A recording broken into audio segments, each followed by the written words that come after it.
बयानात और कुरान, अहदीस और नात सुनने के लिए channel Tariq react to Islam को सब्सक्राइब कर ले और वीडियोस को लाइक कर ले। बेचारी कई रोज से दम तोड़ रही है, डर है खबर बद न मेरे मुंह से निकल जाए।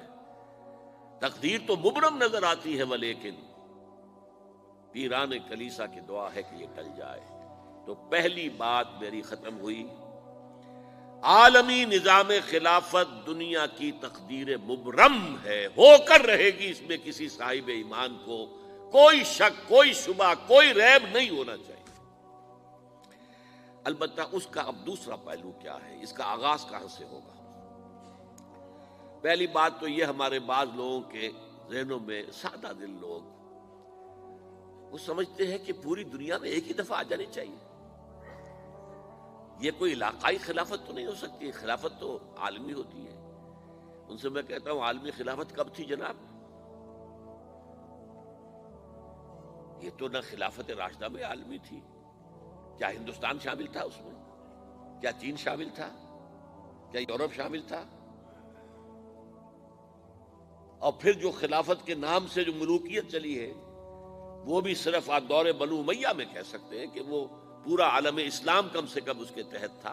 बाद में खिलाफत अब्बास, बनु अब्बास में और फातिमीयीन की खिलाफत में और आले उस्मान जो हैं ऑटोमान टर्क्स की खिलाफत में टुकड़े थे, हिस्से बखरे थे, कोई मानता था, कोई नहीं मानता था।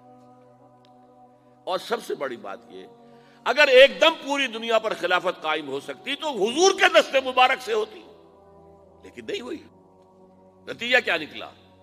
एक मुल्क में हुजूर ने कायम कर दी, जजीरा नुमाए अरब, यहां खिलाफत कायम हो गई, हुजूर खलीफा है। उसके बाद आपके खुलफाए राशिदीन ने फिर इसको वसअत दी, शर्कन गरबन शिमालन।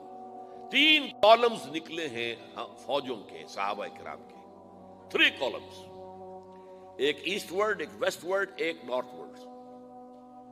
एक इराक को फतह करते हुए ईरान में पहुंच गया, खुरासान तक चला गया।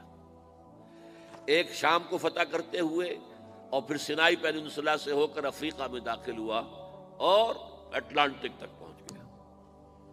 तीसरा सीधा शिमाल में गया, लेकिन यह ज्यादा दूर नहीं जा सकता था, कॉकेशियन माउंटेन्स आ गए, कोहे काफ। उस जमाने में तो ये यूं समझिए कि इम्पैसेबल था ना, कोहे काफ, लिहाजा वहां आकर रुक गया। अब भी ये होगा, किसी एक जगह से शुरू होगा फिर फैलेगा, इसके सिवा कोई चाराकार है ही नहीं। अगर हर जगह पूरी दुनिया में एक ही वक्त में हो सकता तो हुजूर के दस्ते मुबारक से होता सल्लल्लाहु अलैहि वसल्लम। अब वो नुक्ता कौन सा होगा, नुक्ता आगाज कौन सा होगा? इसमें पहली बात तो मैंने कहा, जो शक करेगा उसका फिर ईमान मशकूक है। होगा, लाजिमन होगा, ग्लोबल होगा, पूरी दुनिया में होगा। कहां से शुरू होगा इसमें आप इख्तिलाफ कर सकते हैं, लेकिन मुझे तो 2 हदीसें तो मिली हैं जिनसे यह अंदाजा होता है कि ये इस मशरकी खित्ते से होगा, अरब के मशरिक की जानिब किसी मुल्क से होगा, किसी खित्ते से होगा। वो हदीसें भी अब आप पढ़ लीजिए पहले। फिर मैं कह रहा हूं, ये खजाना है जो हमने आपकी खिदमत में पेश किया है, काश कि आप इसकी कदर कर सके, ये हदीसें आपको अजबर हो जाए, याद हो जाए, लौहे कल्ब पर नक्श हो जाए। हिंदुस्तान और खुरासान यानी मौजूदा अफगानिस्तान का जिक्र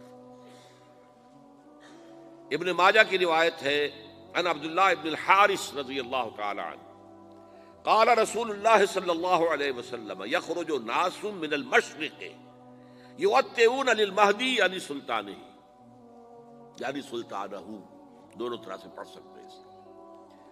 हजरत अब्दुल्लाह इब्न हारिस फरमाते हैं रज़ियल्लाहु तआला अन्हु कि हुजूर ने इरशाद फरमाया, मशरिक की तरफ से वो फौजें निकलेंगी, लोग आएंगे जो अरब में मेहदी की हुकूमत कायम करेंगे। ये मेहदी कौन होंगे इसका जिक्र मैं जरा बाद में करूंगा, लेकिन नोट कर लीजिए कि मेहदी से पहले लाजिमन किसी मशरकी इलाके के अंदर वो निजाम कायम हो चुकेगा, तब वहां से फौजें आएंगी ना।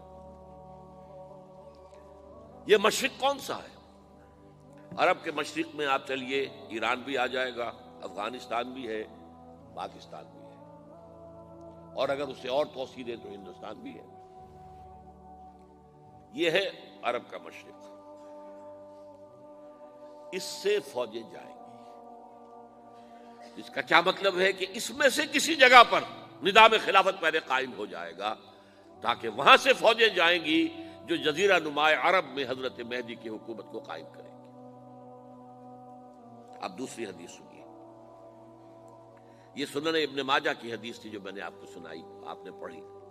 دوسری، عن ابی ہریرہ رضی اللہ تعالی عنہ،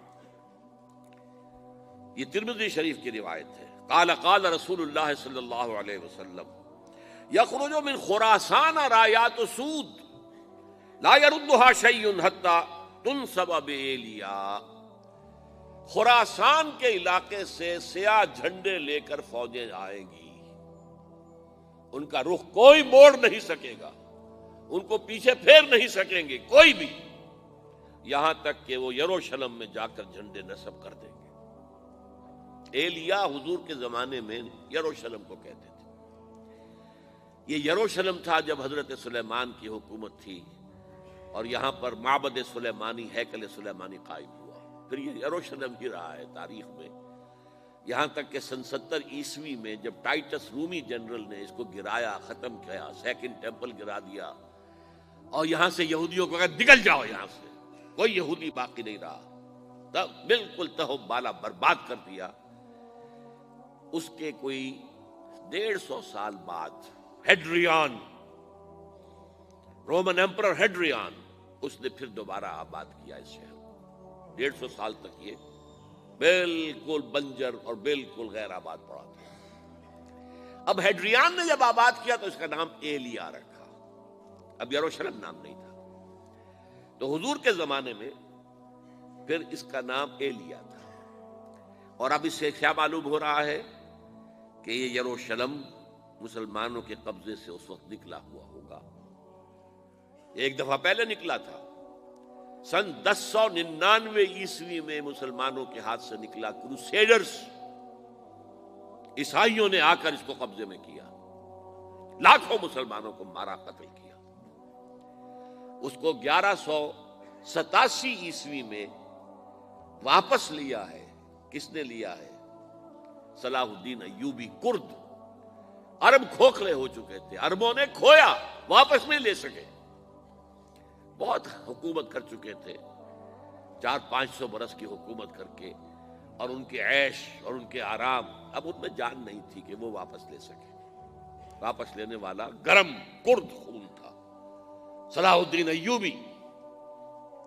تو گویا کہ اب آپ سمجھئے کہ 88 برس تک عیسائیوں کا قبضہ رہا یروشلم پر۔